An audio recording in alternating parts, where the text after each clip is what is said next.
Rolling with the triple C, I'ma make them bend the knee. Rolling with the triple C, don't really count the heat.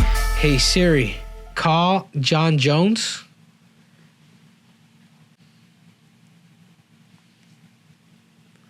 Your call has been to an automated voice messaging system. Well, guys, I tried calling Jon Jones. Obviously, I know he's probably being bombarded, me being one of them. But Jon Jones is officially out from UFC 295.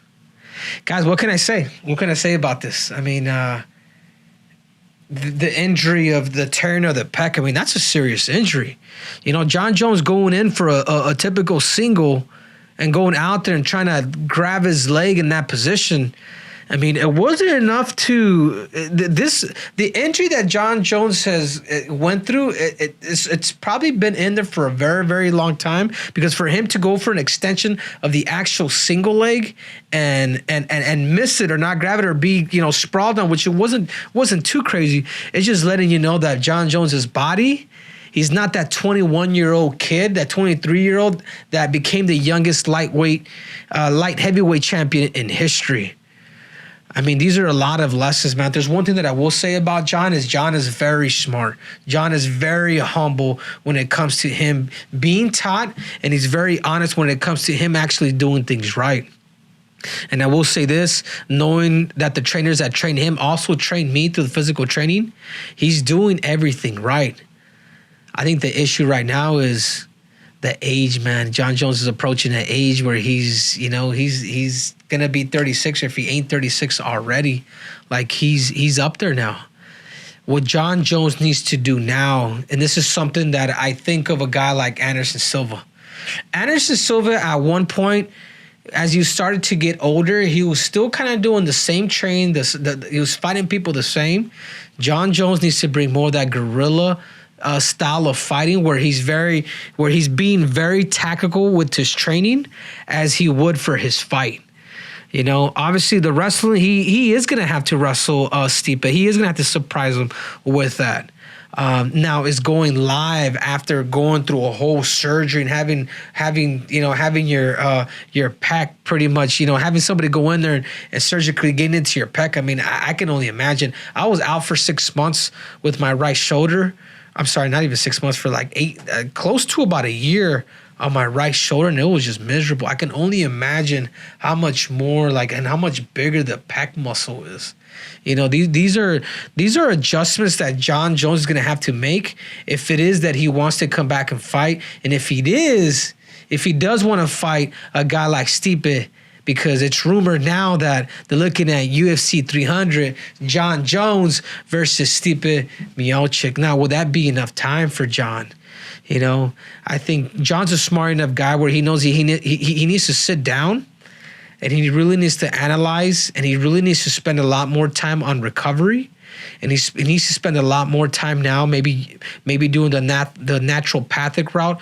If I'm in Jon Jones' situation, I'm getting stem cells. If I'm in Jon Jones' situation, I'm probably gonna cut down my hours of training and focus a lot more on recovery.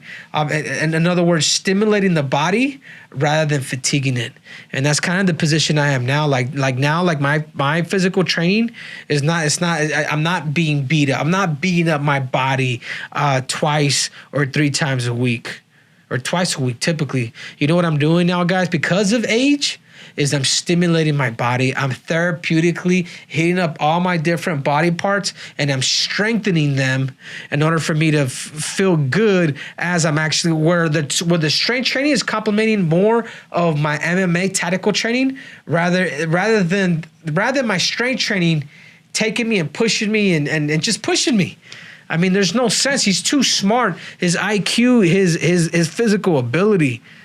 I go back and I think of a guy like Anderson Silva. Anderson Silva never made those adjustments. Jon Jones is not as old as Anderson Silva when he started kind of somewhat losing and gradually kind of falling off the cliff.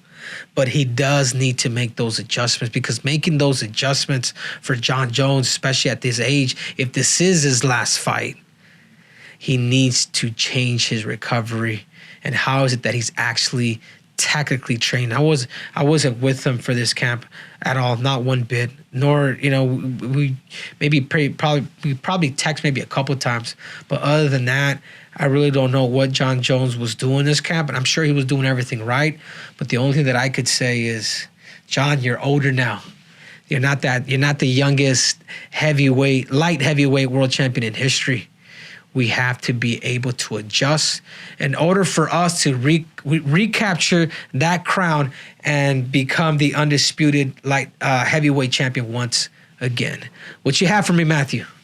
So they've replaced Jon versus Stipe with Tom Aspinall versus Sergei Pavlovich for the interim heavyweight title. But do you think that the winner will actually fight Jon, or Stipe is going to still get that fight? No, I'm pretty sure. It surprised me with Stipe.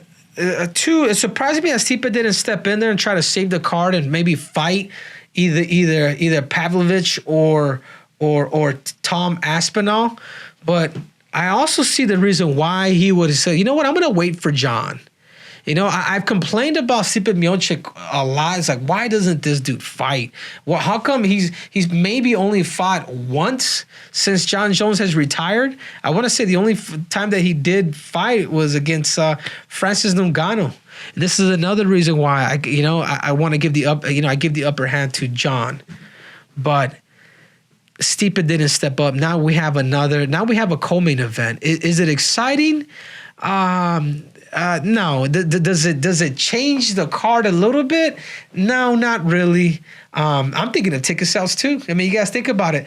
Floor seats were going for $100,000. Floor seats, ladies and gentlemen, at MSG. Man, whoever has those tickets, you better sell them. You'd be lucky to even get 30 for them. But that being said, I also do think that Stipe is actually making the right decision, because it's all based on money. If the UFC promised him a fight with Jon Jones once he got hurt, hey, you either wait or you take this fight, because it seems like they're just saying, and maybe even Jon wants him too. The fact that he's considered the greatest UFC heavyweight of all time. I think the UFC is going to go ahead and grant Stipe for that, and that's the only time that I'm going to give Stipe kudos, because I do feel like he needs to. I would love to see Stipe a lot more active than what he is. So now with the co-main event with Sergei and Aspinall, I mean, I'm curious to see more of Sergei. And these are two guys that are up and coming, that are in their prime, that could potentially challenge a guy like Jones or Stipe, the winner of that. It is exciting, but is it worth an interim heavyweight championship of the world? No, it isn't. I think the UFC. I think we're starting to dilute a little bit of what it is to actually be a UFC champion. I think this is more of a number one contender spot, and I think that's what you call it. And I think maybe the UFC, if they're going to do that, start creating new belts, or make the interim belt silver for that matter. But that's my 2 cents on that fight. Will I watch it 100%? Is it worth $100,000? Floor seats, guys? Absolutely not. So Jon's probably going to be out a little bit, and Stipe's already 41 years old and hasn't fought. So do you think he might just retire if he doesn't get this fight? I'm sorry, how old is Stipe again? 41. Yeah, 41. Stipe is 41 years old, and I want to say Jon is 36. No, I think Stipe has a family. Stipe has kids. The fact that he continues to keep getting older, if he's wise, he could be like somebody like Glover. If he's not wise, and if he also trains like a maniac, then I don't know what to tell you. I think him being like part-time, even with like being a firefighter and a fighter, actually may help him. For the simple fact that he's not in the gym day by day, like he's doing things that he actually loves. I don't know Stipe to that extent. I know he's a good dude. I met him before. He's a super nice guy. But the question is you're going up against a guy like Jon. Is time on your side? Or is this it for a guy like Stipe Miocic? Is this his last fight? And it could be potentially Stipe's last fight. I don't believe Jon is going to be done after this fight. But I do believe after this fight, whether Stipe wins or loses, I think this is it for him. obviously Tom Aspinall versus Sergei Pavlovich. Do you have an early prediction for that fight? Man, I'm going for the Russian dude. I think the Russian. I think Sergey's a lot more agile. I think he brings a lot more power. I think Tom is good. I think Tom's footwork could be a little problematic, but there's something about Russians that they just come from a great school of just technique. You know, of combat, the school of combat, I want to say. So I think for that reason, I gotta go with Sergey, man. I think there's a lot of hype with him. He's got knockout power. I want to say he's up there with the most knockouts in like UFC history. So for that reason, at heavyweight, you got to go with power.